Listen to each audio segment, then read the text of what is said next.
slipping down that creek, and he's going,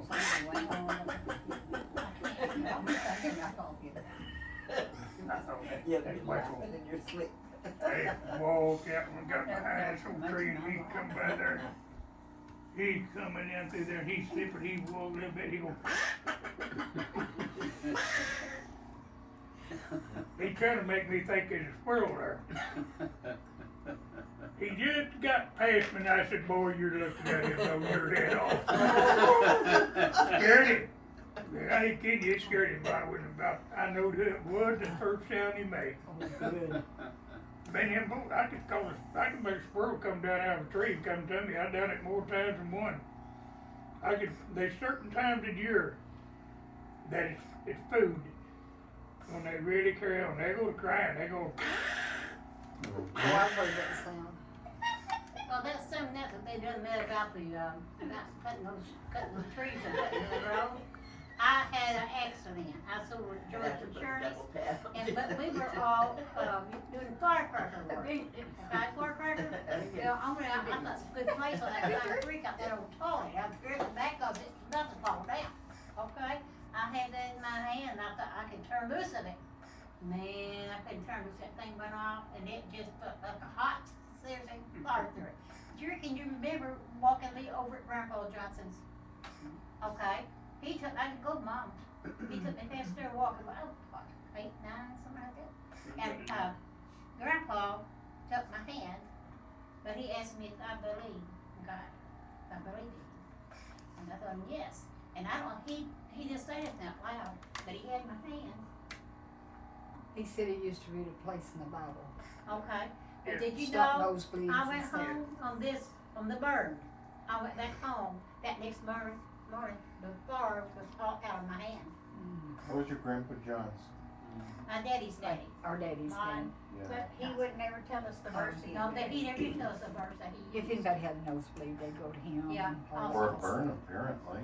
My business were at burn. You know how firecrackers would do. Yeah, And yeah. I was in pain. I used to cry on Well, one the of street. Odell's friends, well, you knew him too, I'm sure. We used to get them Clifford, posters and go down the hill with it. I remember that old man, Well, I he didn't fell want to do over nothing there, got else. bored Wrote off his down hand the off. finger. Yeah. I was just Odell's in the playing with hospital up firecrackers there and they don't and come up here too. matches. Linda used to have warts, and she made what, she got one right there under my nose.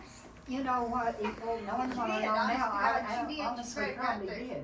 did. Because that is a virus and it's caused by those little seeds. You probably had a little tiny spot there that was open and You a seed probably- got off that. You in probably slapped me or something. That thing is that time I was there. so You never hard, checked I was was a on seed his out of bicycle. it. But We then come through the hills over there by that old, she that old, said, I would hard this, but. we always saw her hunted house over, but Moore's Lake coming around through that way. There was no house, one of them boys shot himself over by the county pit that lived there. Golly Moses. Whitehorn? Whitehorn. Old Whitehorn place there. Anyway, we went over and we'd had our bicycles back this side of Piggott. We'd walk on into Piggott and go to the show. And at night we went over and old Frankenstein and Monster. You know, we'd about 13. We watched that movie and both of us scared to death to go home in the dark. And we got right along there about there, and I was up front pretty good. James there, and I was always just outright. And I'd stay about 20 foot in front of him. And we got along there, and I don't know what it was, but it sounded like a piece of tin fell and hit another piece of tin. And I heard that bicycle coming, and I think no. And I was going downhill, and I got down that hill. Well, I just went to slow off. James here and run into me, knocked me down, and him and his bicycle went off in a pretty good. It's a pretty good ditch. And it ain't much deeper right now than it was then. And they was bars. They was everything you could think of. And I didn't know James there was bloody as he was, but it was them bars that scratched him up.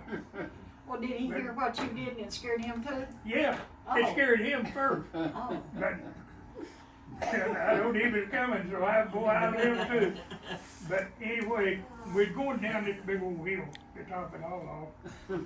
And when we got his bicycle out, his chain had broke. He didn't have no chain. And we taken our belts and tied them together and looped them around the handlebars in the back of my bicycle, and I pulled it. Well, it wasn't bad enough there on that hill. The next hill, he didn't have no brakes. He reeled me again, and both of us went down the ditch. And I decided that's just about enough for the bicycle. You know what? We wound up just walking along, that bicycle talking. And when I got home and seen him in the light, he was cut up. I thought he was worse than he was, but he didn't very much. Yeah, oh, can't you know that hurt? He didn't feel a thing. Hey, he was scared so bad he didn't feel nothing. That night, me and Bob scared him down there by the house. He'd been hearing that panther line. And he was coming up, he was walking barefooted. And he got right along there, about in front of my house now. And going up that hill. And Bob spoiled out. His boy sounded like a panther.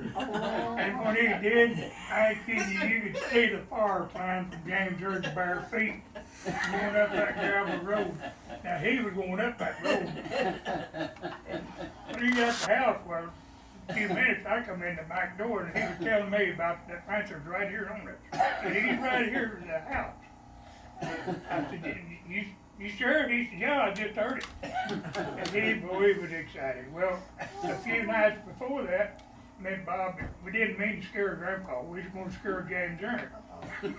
But we was in that old creek down there below Grandpa's little house. Yeah.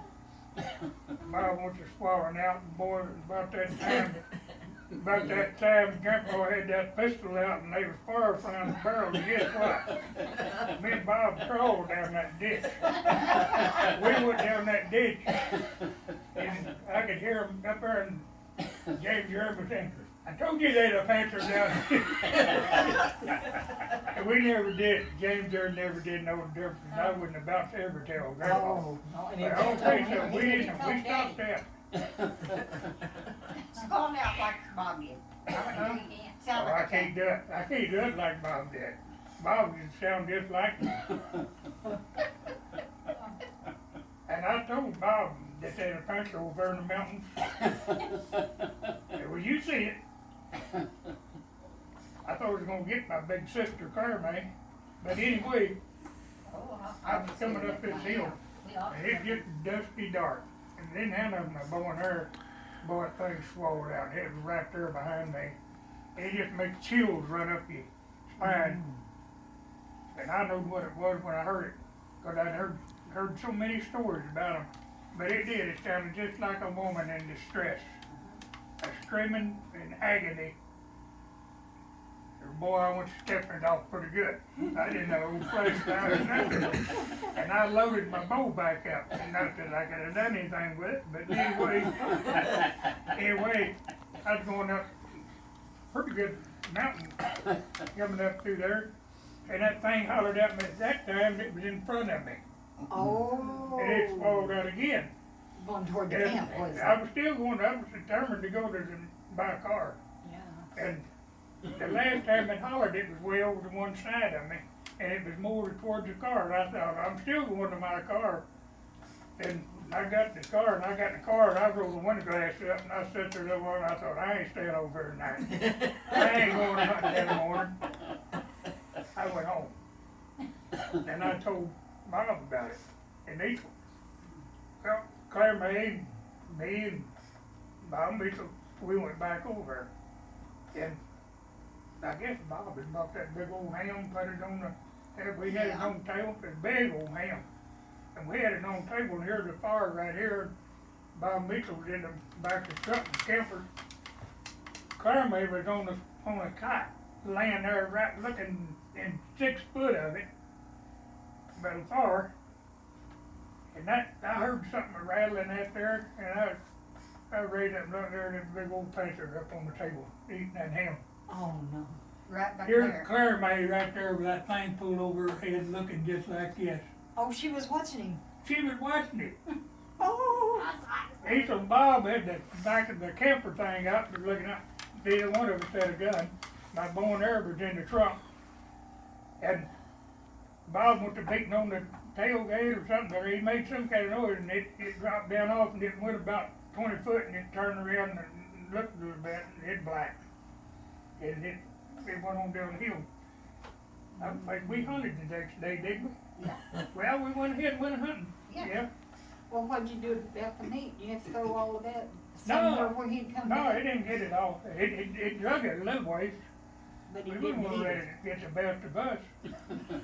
Claire said she was afraid to move. She didn't move. Well, good for her, huh? I Claire jumped Claire over down just the froze street. up. Oh, She yeah, did. Best thing she could've done, Yeah. huh? He But might not she realize was she was in 6 there. foot of it. yeah, we looked out there and seen her. Claire was just laying there. Yeah. She was about. She was laying there looking right at it and had that pulled down over her head and all you see was her face and her eyes. And she's looking right at it. Did we not go that year? No, it was just. So No, where this was was that this? Boer-Breuer season. This was just. Oh, we before never us went at to that time. one. Yeah. Or we've had some good times out Yeah. there. Yeah, we would. We have had a lot of times. But I'll tell you what, anybody says that they ain't fencing in this country right here, they're wrong. Well, Lori There was you are. telling me there was one by your pond one night. They had been. Uh, Pearl had one run her in the house one morning at 10 o'clock in the morning and it jumped up on an old tree that was root watered right there by the corner of the chicken pen. And she just eased back and it jumped up on that thing and she said, big old long tail, said its tail just raised up and down till it was scratching on that log. She eased back to the house, she called Tony. Yeah, and Tony come up here and it was gone. But then a few nights after that, I had it on the game camera. I still got a picture of it somewhere. It ain't a real good picture because when that light was flashing, you could tell that cat he was turning, going out around it. But Teresa, not Teresa, but Teresa's girl, Amy? she seen one cross the road right there by the old brown place, and it crossed that road right there one morning when she was coming out, and she told about it. Well, it wasn't long after that, probably a month after that, I was going to church one morning, and that thing jumped the road, and I hurried up and got up there to that road and turned south, because I knowed I could see across that field. And about the time I got up there and turned, it went right across the front of me. It hit one time and bounced on the bank on the other side. And his tail looked like it just passed its body up. Big cat. I'm talking about 100 pound, 130, 40 pound cat. Now, how long ago was that? It Not all that long ago. was it this year? No, it's been probably 5 years ago, 6. Before Amy was married, long by the time she'd been married. She'd done got married, but long about the same time, me and Pearl went over there to my tractor at Crockett one day, and we pulled up there to pick my tractor up, and she was gonna drive a truck back, and I was gonna take my tractor home. And they were two. Well, what caused it to see them, there's a big old buck deer, and I mean, he was a dandy. And he'd stopped down there and he was looking back. And we watched him. Directly he come on up a little bit further and he turned a little bit and he's going up the woods and he's out in the open and he stopped again and turned back. And when he did, there was a big black one and there was a yellow looking one. And they was both huge, like a mountain lion. But anyway, they were just like this. They just creeping behind that deer.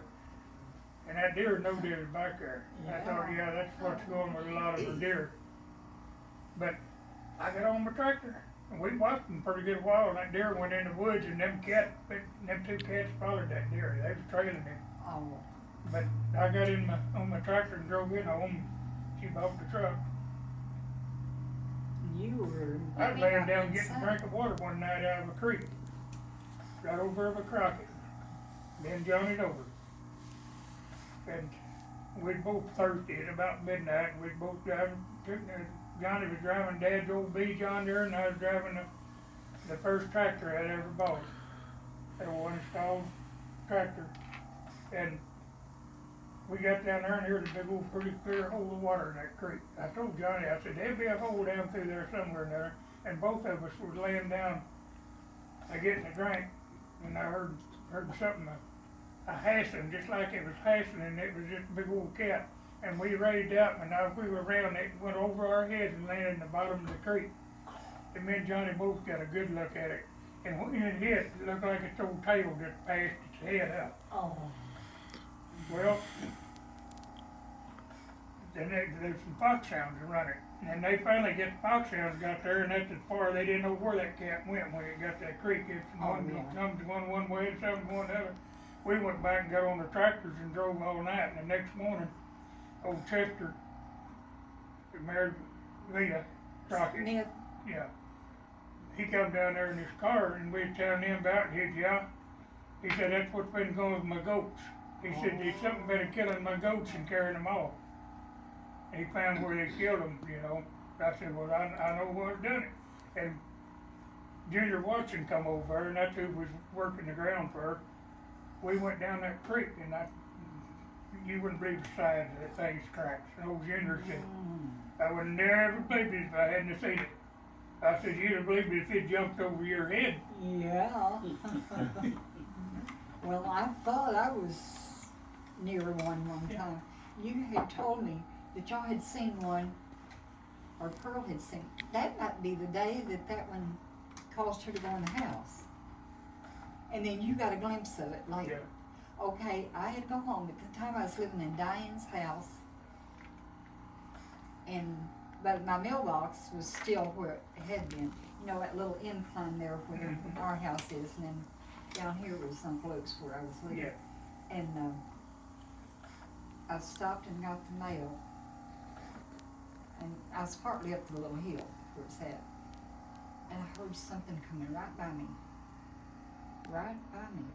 Real slow, and I saw the car moving slowly past me. And y'all had told me that, and that was the same night. And then I remember, I said, I must have kicked that out of gear, and it's rolling itself. So I was okay. I got in the car. Well, then I remembered they was working on the front room floor, and I had to go all the way around the house in the dark and go through the back door. Well, and it didn't feel so good doing this. And when I got to the back door, then I remember, well, they put the door, the light switch across the room, and I couldn't see, it was pitch dark in there. And I was going to have to leave the door open in order to go turn that on. I couldn't leave that door open. I felt around, I finally found the switch. But that was a terrible feeling. It wasn't anything to do with that deer, that panther, but y'all had told me about that, and I thought that's what that was. But I wasn't brave. I had to go ahead and do those things, but I wasn't brave. So we get bear in this country. I've seen them. And I think Van and Janice had a little experience with them. Nice three. They had 3 under their apple tree one morning. They thought they was black hogs until they stood up. Well, also three buck, They get in the apples. and there's over in the field, and I had been doing my laundry at the house and going over to the little house, you know, at the back there hanging my clothes. Well, I happened to look out through there, and first, what it was, they wouldn't stand it up. And all at once, they stood up. It's flat, and mine couldn't get to the trailer quick enough. I had my clothes just about off of the line, but those others was left, and I jumped off to the trailer, and I would not open the door or nothing. Oh, I wouldn't have either. Let me tell y'all a good one. The other night we were sitting there in cards. They live down in them little between Piggott and Pollard, over there by Grandma and Grandpa's lot building, that house on the hill. We were playing cards, and there was 2 red foxes come up. They come up, 2 red foxes, first time I'd ever seen them. And then the next night, there was a coon come up. I always sit with my back to the window, and I happened to look around, and there was this coon looking in the window, Oh. right behind me, and I went, but they feed them, and they come up there. Mhm. But that Yeah. thing was, We got that thing was eating bugs out of the window. Oh, I'll tell you, I've got land, something. he said I had one just a few years ago. He get up over my front door. He made him a hole in the screen. And he come in yeah, and it's there's a sweet. little flat rock up there. Big old coon. He lay up on there and I finally just caught him in a cage, and I'll tell you a little story. I don't know if it's a coon that I raised and turned loose or what, but that coon was no more afraid of me than nothing. I caught that coon, and I put him in a truck, in a cage.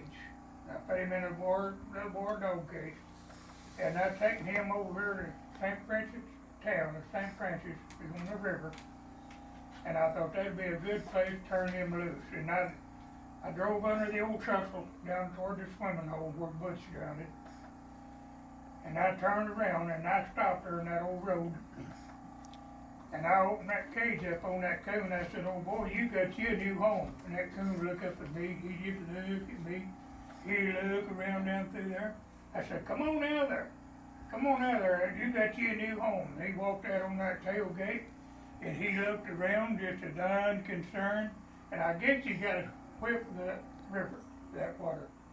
He jumped off that tailgate and he went about 15 feet and he stopped and he looked back around at me and he stood there and looked at me and just like a dog, he didn't want to go. And directly he really got a good whiff of that river. Here he went to that river. I guess he was starving for water. So boy, he was glad to get that river. I just drove back. And here, this past year, I caught another one about the same way. I taken him all the way to Dan Stokes. I was going over there to work. And I pulled over on Sarah Road and I got that coon on the tailgate and he didn't want to leave. He didn't want to leave off there. I bet that's one of them your pets. It's I don't must know. be. But he finally, there was a car coming and he jumped off and taken off running. But I told Dan, I said, I turned one of my pets loose down there, and he's big. That one I was talking about, he didn't have no teeth.